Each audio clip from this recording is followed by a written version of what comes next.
Good morning, welcome to V3 news. లక్ష్యం సమాజ హితం. నేను ఎమిలియా. బులెటిన్ల ముందుగా హెడ్లైన్స్ చూద్దాం.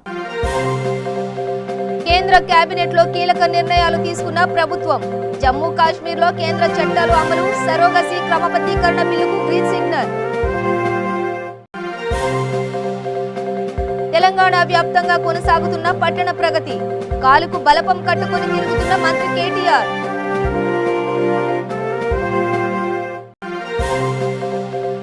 నీచ రాజకీయాలకు పాల్పడుతున్న చంద్రబాబు. ఇప్పటికైనా తీరు మార్చుకోవాలన్న ప్రభుత్వ విప్ శ్రీకాంత్ రెడ్డి.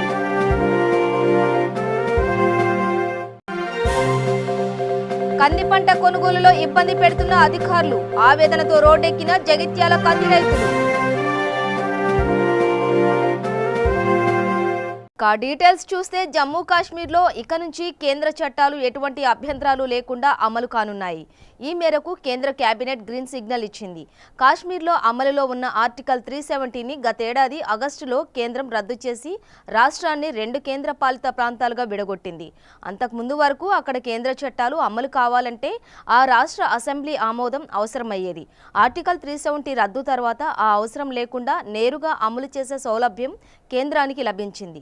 ఈ నేపథ్యంలో జమ్మూ కాశ్మీర్ పునర్వ్యవస్థీకరణ చట్టం కింద కేంద్ర చట్టాల అమలుకు ఉత్తర్వులు ఇచ్చేందుకు ప్రధాని అధ్యక్షతన కేబినెట్ సమావేశంలో ఈ నిర్ణయం తీసుకున్నారు. సమావేశంలో తీసుకున్న నిర్ణయాలను కేంద్ర మంత్రి ప్రకాష్ జవదేకర్ వెల్లడించారు. సరోగసీ క్రమబద్ధీకరణ బిల్లుకు రాజ్యసభ సెలెక్ట్ కమిటీ చేసిన సిఫార్సులకు ఆమోదం తెలిపిన కేబినెట్ సరోగేట్ మదర్గా మారాలనుకున్న మహిళా బంధువే కానక్కర్లేదు. సరోగసీ బిల్లుకు సంబంధించిన మొత్తం 15 సిఫార్సులకు కేబినెట్ ఆమోదం తెలిపింది. పట్టణ ప్రగతి కార్యక్రమంలో భాగంగా వివిధ జిల్లాల్లో పర్యటిస్తున్న పురపాలక శాఖ మంత్రి కేటీఆర్ భువనగిరి మున్సిపాలిటీ పాలకవర్గం సమావేశానికి హాజరయ్యారు. భువనగిరిలో పట్టణ ప్రగతి కార్యక్రమం జరుగుతున్న తీరుపైన అధికారులను, పాలకవర్గ సభ్యులను వివరాలు అడిగి తెలుసుకున్నారు. రానున్న 4 సంవత్సరాల పాటు రాష్ట్రంలో ఎలాంటి ఎన్నికలు లేనందున పార్టీలకు అతీతంగా అందరూ కలిసి సమన్వయంతో పట్టణ అభివృద్ధిలో పాలు పంచుకోవాలని మంత్రి కోరారు.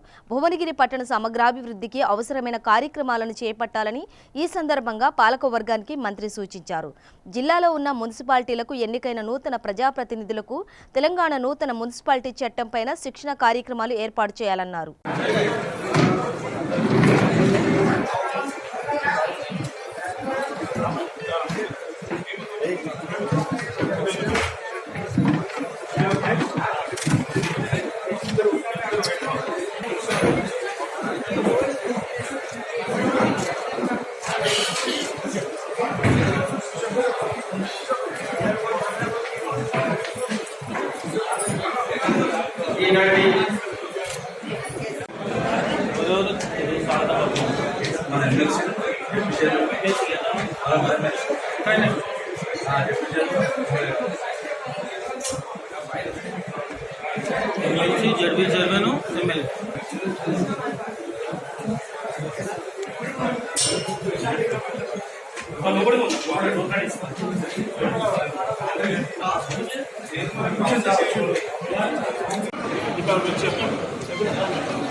చంద్రబాబు నీచ రాజకీయాలకు పాల్పడుతున్నారు. ప్రజా చైతన్య యాత్ర పేరుతో చంద్రబాబు ప్రజలను రెచ్చగొడుతున్నారు.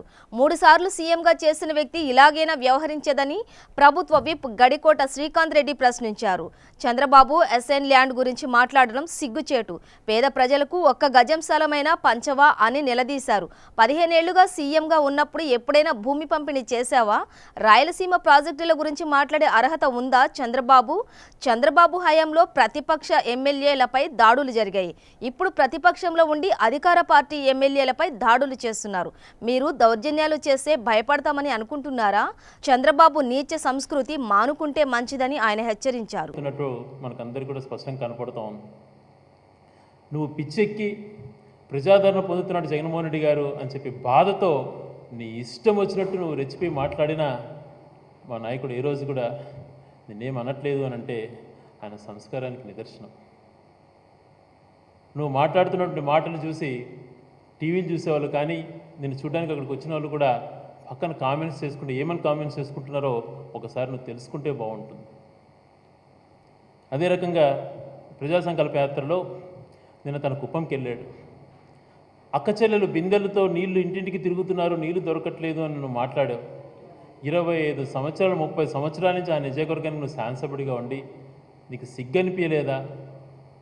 ముఖ్యమంత్రిగా ఉన్నావు నువ్వు, ఆ నియోజకవర్గంలో త్రాగునీటి సమస్య ఇంకా అలాగుంది అని అంటే నిజంగా నువ్వు ఎంత సిగ్గుపడాలో ఒకసారి అర్థం చేసుకోకుండా బరిదెగించి మాట్లాడుతావు.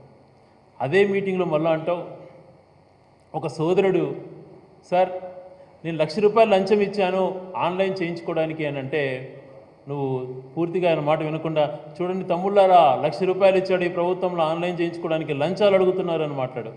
తిరిగి ఆ రైతే సార్ అది జరిగింది ముఖ్యమంత్రిగా తమరున్నప్పుడు 2018లో నేను ₹1,00,000 లంచం ఇచ్చాను అని చెప్పినప్పుడు నిజంగా ఆయన దానికి సిగ్గుపడకుండా నువ్వు అప్పుడు నన్ను కలవాల్సింది, నేను ముఖ్యమంత్రిగా పెద్ద పెద్ద వాళ్ళకే ఎమ్మెల్యేలకి ఎంపీలకే దొరికేవాడు కదా, ఆ ₹1,00,000 లంచం ఇచ్చినా నేను కలవాలంట ఆ టైంలో. కొంతమంది అధికారులు అలాగ లంచాలు తీసుకుంటారని చెప్పి తప్పించుకుంటే పని చేస్తావు. నీ హాయంలో ఎంతగా లంచగొండితనం ఉండిందో అన్నటువంటిది ఆ సోదరుడిని నీ ముందరే చెప్పాడు. నీ నియోజకవర్గంలోనే తను ₹1,00,000 ఇచ్చి ఆన్లైన్ కోసం ఆ రోజు అట్లా ఉండింది అని అంటే మిగిలిన రాష్ట్రం అంతా ఏ రకంగా రెవెన్యూ అధికారులు ఆ టైంలో మీ ప్రభుత్వంలో మీ నాయకులు చూసి పెట్టరేగిపోయి ఏ రకంగా లంచగొండలు ఆ టైంలో ఉన్నారో ఒకసారి అర్థం చేసుకోవాలి. ఈరోజు కరప్షన్ టోల్ ఫ్రీ నెంబర్ పెట్టి కరప్షన్ టోటల్గా ఎరాడికేట్ చేయాలి, కరప్షన్ అన్న మాట వినపడకూడదు, లంచం ఇచ్చినా నేరమే పుచ్చుకున్న నేరమే అని చెప్పి చట్టాలు తీసుకొచ్చి ప్రతి ఒక్కరిని హెచ్చరిస్తూ ఏ రోజుకు ఆ రోజు సామాన్యులకు మేలు చేయండి అని చెప్పి ఆదేశిస్తున్నటువంటి వ్యక్తి జగన్మోహన్ రెడ్డి గారు. నిన్న అదే నువ్వు మళ్ళీ ప్రెస్ మీట్ పెట్టి మాట్లాడుతావు. చరిత్ర సృష్టించే విధంగా అసలు దేశం వ్యాప్తంగా ఆశ్చర్యపోయే పరిస్థితులు, అందరూ కూడా ఈ రాష్ట్రంలో జరుగుతున్నటువంటి పేద వర్గాల ప్రజలకు వాళ్ళు ఇస్తున్నటువంటి ఏదైతే భూ పంపిణీ ఉందో ఆ భూ పంపిణీలో ఇళ్ల పట్టాలు ఇచ్చేటువంటి దాంట్లో ప్రపంచమంతా కూడా మన వైపు చూస్తూ ఉంది. దేశంలో ఆశ్చర్యపోతున్నారు, ఇన్ని లక్షల మందికి హౌస్ పట్టాస్ ఇస్తున్నటువంటిది. ప్రజలు ఎప్పుడెప్పుడు ఆ రోజు వస్తుందా అని చెప్పి ఎదురు చూస్తున్నారు. ముఖ్యమంత్రి గారు కంటిన్యూస్గా మీటింగ్స్ పెట్టి ప్రతి ఒక్కరికి చక్కగా అది ఆర్గనైజ్ చేయండి, మంచి ప్లాట్లుగా ఇవ్వండి, వాళ్ళు ఇల్లులు కట్టుకునే విధంగా ప్లాట్లు చేయండి, ఇష్టానుసారంగా ఏదో ఇచ్చినామంటే ఇచ్చినట్టు కాకుండా బాగా ఇవ్వండి అని చెప్పి ఆదేశాలు ఇస్తూ జరుపుతుంటే ప్రజల నుంచి వస్తున్నటువంటి పాజిటివ్ రెస్పాన్స్ చూసి తట్టుకోలేక మాట్లాడుతున్నాడు. పేద ప్రజల భూములు మేము లాక్కుంటున్నామని చెప్పి పదే మాట్లాడుతున్నాడు. అసలు అసైన్మెంట్ దాని గురించి ఇలా మాట్లాడడం సిగ్గుచేటు. రాజశేఖర రెడ్డి గారు ముఖ్యమంత్రి అయిన తర్వాత కోనేరు రంగారావు గారి కమిటీ వేసి ఆ కమిటీ సిఫార్సుల మేరకు ఆయన ముఖ్యమంత్రిగా ఉన్నప్పుడే 5-6 విడతలుగా భూ పంపిణీ కార్యక్రమం జరిగింది. ఎక్కడైతే భూములు ఉన్నాయో పేద ప్రజలకు ఇవ్వాల్సినటువంటి వేకెంట్ ల్యాండ్స్ ఉన్నాయో అన్నీ కూడా ఇవ్వాలా అని చెప్పి అసైన్మెంట్ చట్టం కూడా తీసుకురావడం జరిగింది. ఆ రోజు ఆ అసైన్మెంట్ చట్టంలో తను చాలా స్పష్టంగా చెప్పాడు, పేద ప్రజలకు భూముల విషయంలో అది ఎవరన్నా కొన్నినా అమ్మినా నేరం కింద లా పెట్టి అది ఎవరన్నా ఆ భూములు కొంటే వాళ్ళపైన కేసులు ఫైల్ అవుతాయని కూడా చెప్పి జైలుకు కూడా పోయేటువంటి అవకాశం ఉంటుందని చెప్పి ఆదేశాలు ఇచ్చి ఆ రోజు పేద ప్రజల కోసం అసైన్మెంట్లో 5-6 విడతలుగా భూ పంపిణీ కార్యక్రమం చేసి చరిత్ర సృష్టించిన రాజశేఖర రెడ్డి గారు. నువ్వు 15 సంవత్సరాలు ముఖ్యమంత్రిగా ఉన్నప్పుడు ఒక్కసారి కూడా భూ పంపిణీ కార్యక్రమం చేయకపోగా నిన్న ఏదో నువ్వు ఎస్సీ ఎస్టీల గురించి ప్రేమతో ఒలకపోసినట్టు నువ్వు మాట్లాడుతున్నావు. మరి నిజంగా నీకు ఎస్సీ ఎస్టీల పైన ప్రేమ ఉన్నప్పుడు ఎందుకు 15 సంవత్సరాలలో ఒక్కసారైనా నువ్వు అసైన్మెంట్ కమిటీ పెట్టకుండా పేద ప్రజలకు ఎందుకు నువ్వు భూములు ఇవ్వలేకపోయావు? ఈరోజు మేము చెప్తున్నాం ధైర్యంగా, ఎక్కడ కూడా బలవంతంగా భూములు లాక్కోవట్లేదు. ఇన్ని లక్షల మందికి మేము హౌస్ ల్యాండ్స్ ఇస్తున్నా కూడా యాజ్ గవర్నమెంట్ ఏదైనా అక్వైర్ చేయాల్సిన పరిస్థితి వచ్చినప్పుడు ఆన్ పార్ విత్ పట్టా ల్యాండ్స్కి ఏ రకంగా అయితే కంపెన్సేషన్ ఇస్తున్నామో అదే రకంగా ఇన్ కేస్ 99% అసైన్మెంట్ భూములు తీసుకోవట్లేదు. ఎక్కడైనా 1-2 చోట్ల తప్పని పరిస్థితి తీసుకున్నప్పుడు ఆ పేద ప్రజలకు కూడా పట్టా భూమి ఉన్నంత వాళ్ళకి ఏ రకంగా కంపెన్సేషన్ పే చేస్తున్నారో అదే రకంగా on par with patta lands compensation pay చేసేటువంటి దాకా ఆదేశాలు ఇచ్చినటువంటి గొప్ప ముఖ్యమంత్రి జగన్మోహన్ రెడ్డి గారు. నీకు అసలు అసైన్మెంట్ చట్టాలు తెలియవు. 54లో అసైన్మెంట్ చట్టం వచ్చినప్పుడు ఒక సంవత్సరమే లావాదేవీలు జరగకూడదు, తర్వాత చేసుకోవచ్చినటువంటి ఉండింది. తర్వాత 1977లో అసైన్మెంట్ల 77 లా అని వచ్చినప్పుడు కూడా అది పూర్తి స్థాయిలో అసైన్మెంట్ భూములు వేరే వాళ్ళకి అమ్మకూడదు అన్నటువంటిది వచ్చినది. తర్వాత రాజశేఖర రెడ్డి గారు ముఖ్యమంత్రి అయినాక అసైన్మెంట్ భూములు ఎవరు కొన్నినా దాన్ని అమ్మిన చట్టరీత్యా కేసు కింద కూడా తను చెప్పడం జరిగిందనమాట. ఇలా ఉన్నప్పుడు జగిత్యాల జిల్లాలో రైతులు రోడ్డెక్కారు. కందులు కొనుగోలు చేయాలని డిమాండ్ చేస్తూ రోడ్డుపై బైఠాయించి నిరసన వ్యక్తం చేశారు. కోరుట్ల వ్యవసాయ మార్కెట్ కార్యాలయంలోకి తీసుకువచ్చిన కందులను 2 క్వింటాళ్ల కంటే ఎక్కువగా కొనుగోలు చేయడం లేదని రైతులు ఆవేదన వ్యక్తం చేశారు. దీనిని నిరసిస్తూ నిజామాబాద్ కరీంనగర్ జాతీయ రహదారిపై బైఠాయించి మార్కెట్ కమిటీ అధికారుల తీరుపై నిరసన వ్యక్తం చేశారు. ఇప్పటికైనా అధికారులు స్పందించి కందులను కొనుగోలు చేయాలని రైతులు కోరారు.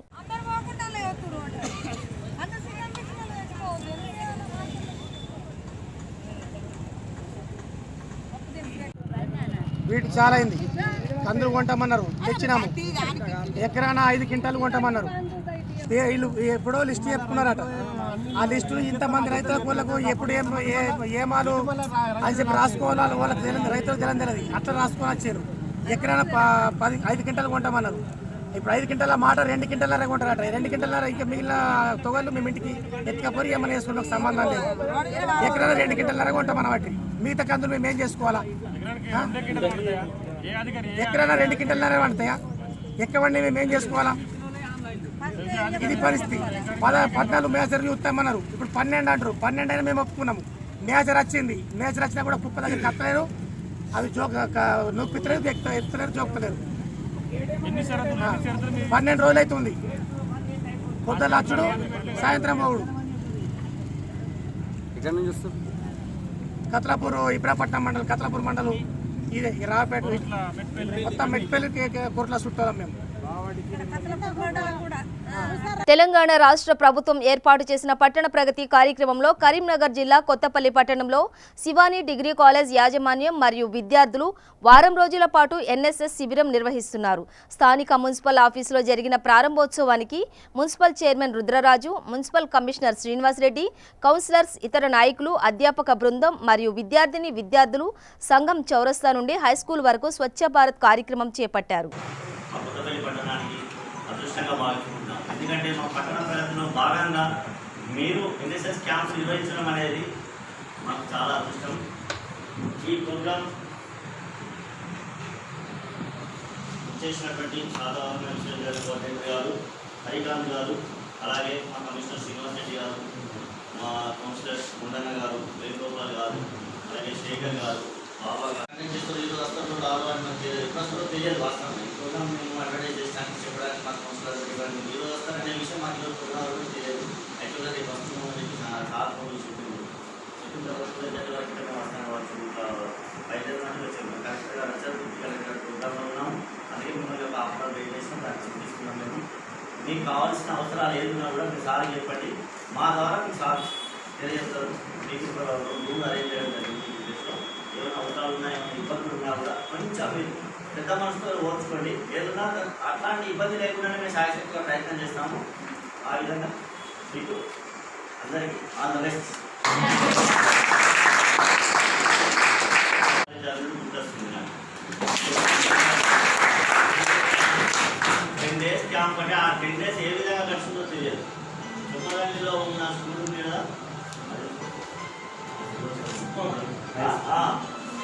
మోడల్ స్కూల్లో 10 రోజులు మొత్తం టోటల్గా గడ్డి ముక్క లేకుండా కూడా మా డిగ్రీ కాలేజ్ తరఫున 40 మంది స్టూడెంట్స్ మొత్తం క్లీన్ చేస్తాం. 10 days టైం కూడా టీవీలో మధ్యాహ్నం భోజనము, సాయంత్రం ఆటలు ఆడుకోవడానికి ఆటలు, అన్ని విధాలుగా హ్యాపీగా ఎన్ఎస్ఎస్ శిబిరాన్ని ఎంజాయ్ చేయాలి. ఎన్ఎస్ శిబిరం అంటే ఒక కేవలము ఆట పాటలతోనే కాదు, మీకు నైపుణ్యత పెంచుకోవడానికి పట్టణ పరిసరాలు, గ్రామ పరిసరాలు ఏ విధంగా ఉంటే తెలియజెప్పడానికి కూడా మీకు చాలా దోహదపడుతుంది.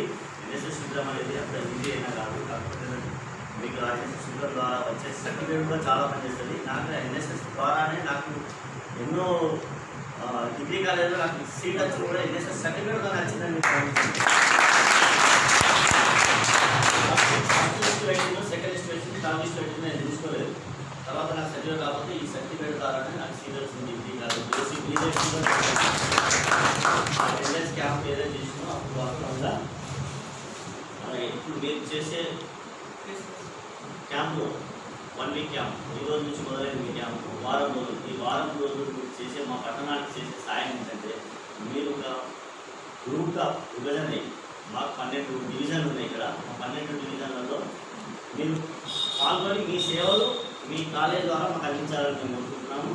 ఇక్కడ మాకు ఏదో ప్రోగ్రామ్ కూడా సాధిస్తారు అనేది ఆ సార్ ప్రోగ్రామ్ స్టార్ట్ చేయండి. ముఖ్యంగా మీరు ఒక గ్రూప్లో ఇంటికి వెళ్ళినప్పుడు మెయిన్గా సార్ సిద్ధం అనేది అప్పుడు ఈజీ అయినా కాదు. కాకపోతే మీకు సిద్ధం ద్వారా వచ్చే సర్టిఫికేట్ కూడా చాలా పనిచేస్తుంది. నాకు ఎన్ఎస్ఎస్ ద్వారానే నాకు ఎన్నో డిగ్రీ కాలేజ్లో నాకు సీట్ వచ్చి కూడా ఎన్ఎస్ఎస్ సర్టిఫికేట్ ద్వారా వచ్చిందని ఫస్ట్ లిస్ట్ పెట్టిందో, సెకండ్ లిస్ట్ పెట్టింది, థర్డ్ లిస్ట్ పెట్టింది నేను తీసుకోలేదు. తర్వాత నాకు సర్టిఫికేట్ కాకపోతే ఈ సర్టిఫికేట్ ద్వారానే నాకు సీట్ వచ్చింది. Degree college basic NS camp ఏదైతే చేసినో అప్పుడు వాస్తవంగా అలాగే ఇప్పుడు మీరు చేసే క్యాంపు 1 వీక్ క్యాంప్, ఈ రోజు నుంచి మొదలైన మీ క్యాంపు వారం రోజులు. ఈ వారం రోజులు మీరు చేసే మా పట్టణానికి చేసే సాయం ఏంటంటే, మీరు ఒక గ్రూప్గా విభజన అయ్యి, మాకు 12 డివిజన్లు ఉన్నాయి ఇక్కడ. మా 12 డివిజన్లలో మీరు పాల్గొని మీ సేవలు మీ కాలేజ్ ద్వారా మాకు అందించాలని మేము కోరుకుంటున్నాము. ఇక్కడ మాకు ఏదో ప్రోగ్రామ్ కూడా సాధిస్తారు అనేది ఆ సార్ ప్రోగ్రామ్ స్టార్ట్ చేయండి. ముఖ్యంగా మీరు ఒక గ్రూప్లో ఇంటికి వెళ్ళినప్పుడు మెయిన్గా సార్ చెప్పిండు, కమిషనర్ సార్ కూడా చెప్పిండు, ప్లాస్టిక్ అనేది వాళ్ళకి తెలియజెప్పండి. వాళ్ళు ఎందుకంటే మీరు వెళ్ళిన ప్లాస్టిక్ ఉంటుంది. తప్పకుండా అమ్మ మీరు ప్లాస్టిక్ వాడమని చెప్పాలి. తప్పకుండా ఒక ఇష్యూ మాత్రం చెప్పండి.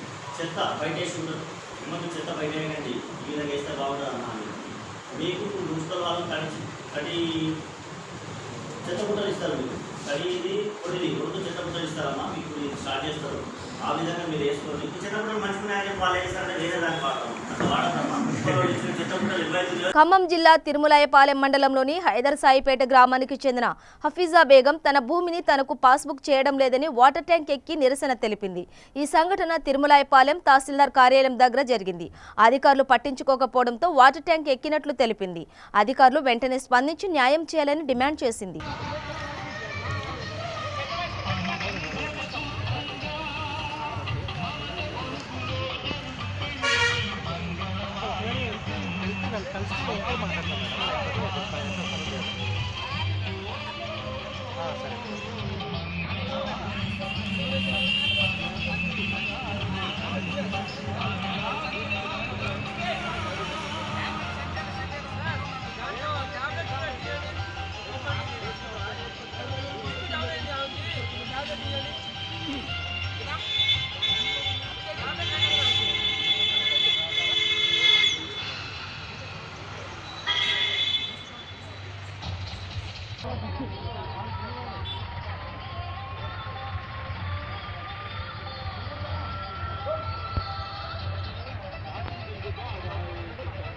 సంగారెడ్డి జిల్లా రాయకోడ్ మండల కేంద్రంలో జీవో నంబర్ 4779 రద్దు చేయడం కొరకై ఎంపీడీఓ స్టీవెన్ కు పలు గ్రామాల ఉపాధి హామీ ఫీల్డ్ అసిస్టెంట్ వినతి పత్రం అందజేశారు. ఫీల్డ్ అసిస్టెంట్లకు విధించిన 40% పని దినములు సర్క్యులర్ను రద్దు చేయాలని, ఎలాంటి షరతులు లేకుండా కాంట్రాక్టర్ రెన్యువల్ 2019-20 పూర్తి చేయాలని, గత 2 నెలలు డిసెంబర్, జనవరి పెండింగ్లో ఉన్న వేతనాలు ఎలాంటి షరతులు లేకుండా చెల్లించాలని, పెరిగిన ధరలకు అనుగుణంగా కనీస వేతన చట్టం ప్రకారం 21,000 రూపాయలు ఇవ్వాలని డిమాండ్ చేశారు.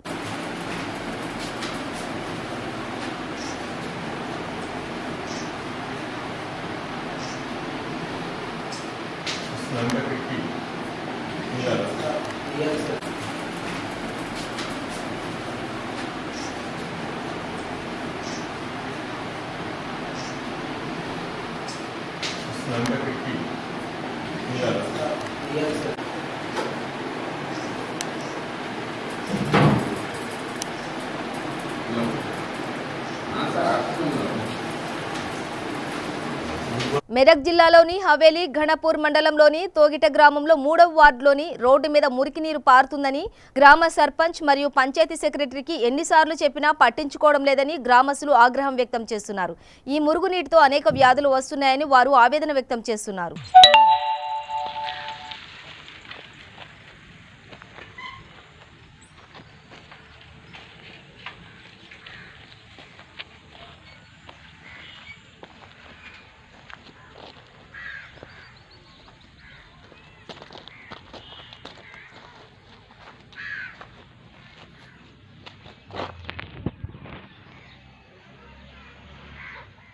రోడ్డు భద్రతా నిబంధనలపై ద్విచక్ర వాహనదారులు తప్పనిసరిగా ట్రాఫిక్ నిబంధనలు పాటించాలని మంచిర్యాల జిల్లా తాండూరు సర్కిల్ ఇన్స్పెక్టర్ ఉపేందర్ అన్నారు. శనివారం మార్కెట్ సమీపంలో తాండూరు మాదరం ఎస్ఐలు శేఖర్, మానస పోలీస్ సిబ్బందితో కలిసి వాహన తనిఖీలు చేపట్టారు. సుమారు 80 వరకు వాహనాలు స్వాధీనం చేసుకుని హెల్మెట్, వాహన పత్రాలు లేని వారికి కౌన్సిలింగ్ నిర్వహించారు.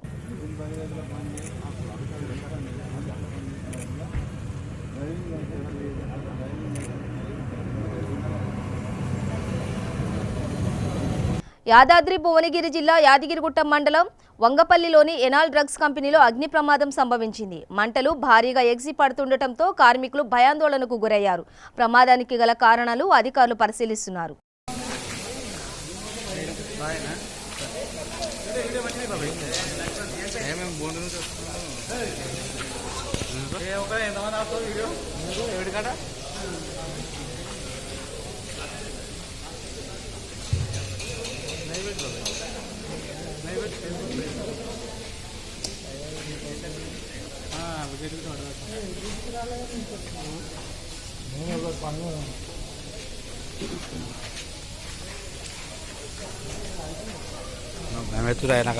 సంగారెడ్డి జిల్లా జహీరాబాద్ నియోజకవర్గంలోని హూతి గ్రామంలో గల తెలంగాణ అమరవీరుడు లక్ష్మణ్ యాదవ్ వర్ధంతి సందర్భంగా ఆయనకు విశ్వ హిందూ పరిషత్ మరియు మానవ హక్కుల సంఘ నాయకులు ఘనంగా నివాళి అర్పించారు. ఈ సందర్భంగా వారు మాట్లాడుతూ తెలంగాణ మలిదశ పోరాటంలో రాష్ట్ర వ్యాప్తంగా ఎందరో యువకులు, విద్యార్థులు, కవులు, కళాకారులు, కార్మికులు, కర్షకులు అహర్నిశల పోరాట ఫలితమే మనం ఈనాడు అనుభవిస్తున్న స్వతంత్ర తెలంగాణ. ఈ తెలంగాణ అమరవీరులను ప్రతి ఒక్కరూ స్మరించుకోవాల్సిన అవసరం ఎంతైనా ఉందని వారు కొనియాడారు. ఈ అమరవీరులలో మన జహీరాబాద్ ప్రాంతానికి చెందిన లక్ష్మణ్ యాదవ్ మరియు ఇశాంత్ రెడ్డిలు ఉన్నారు. వారి కాంస్య విగ్రహం పట్టణంలో ఏర్పాటు చేయాలని డిమాండ్ చేశారు. ఈ కార్యక్రమంలో మానవ హక్కుల సంఘం రాష్ట్ర చైర్మన్ పేదగొల్ల నారాయణ, విహెచ్పి జిల్లా ఉపాధ్యక్షులు విశ్వనాథ్ యాదవ్ తదితరులు పాల్గొన్నారు.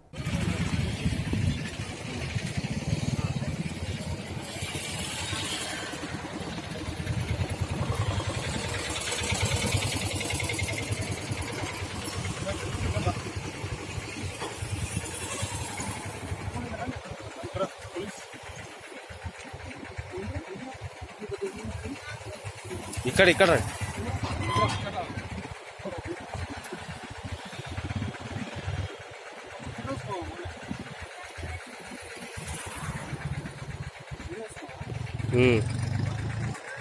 ఫోటో కూడా తీస్తా.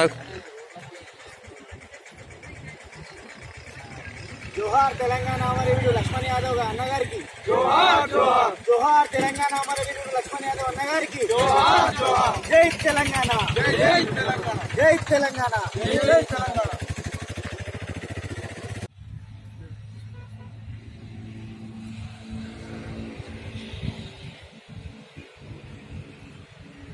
జై తెలంగాణ, జై తెలంగాణ, జోహార్ జోహార్.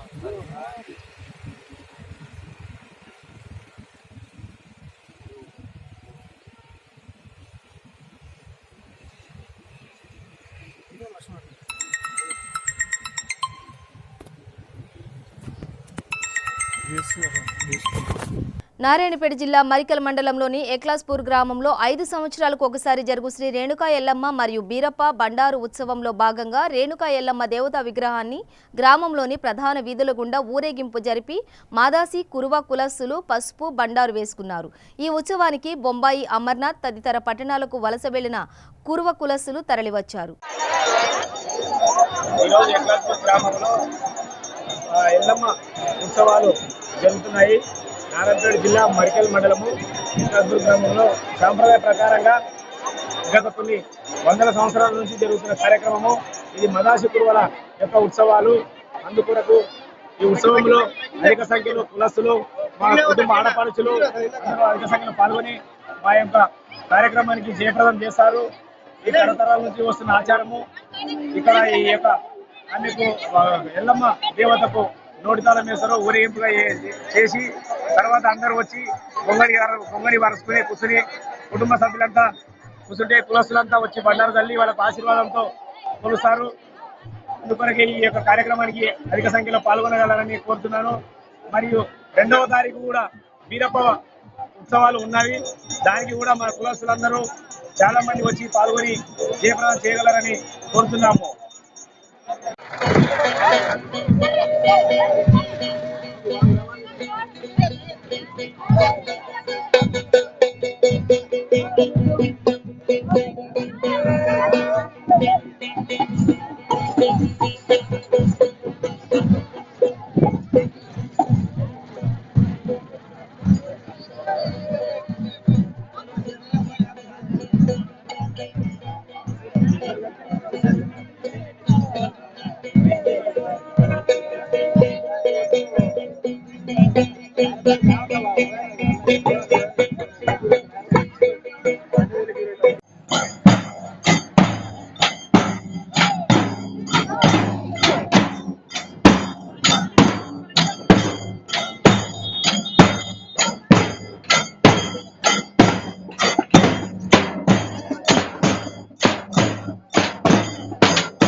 అందచందాలు అద్వితీయమైన ఆట తీరుతో ప్రేక్షకులను తన వైపు తిప్పుకున్న 32 ఏళ్ల మరియా షరపోవా ఆటకు వీడ్కోలు ప్రకటించింది.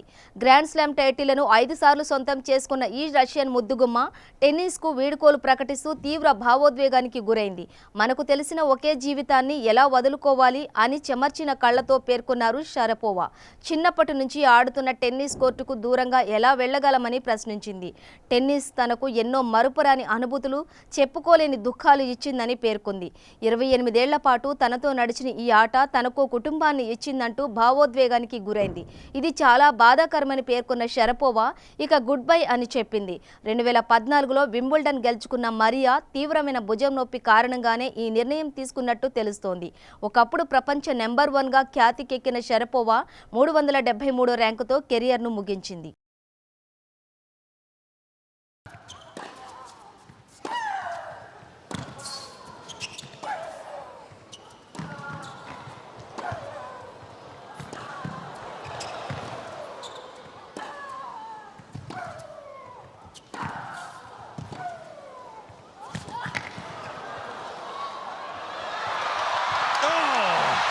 Is the best point of the match.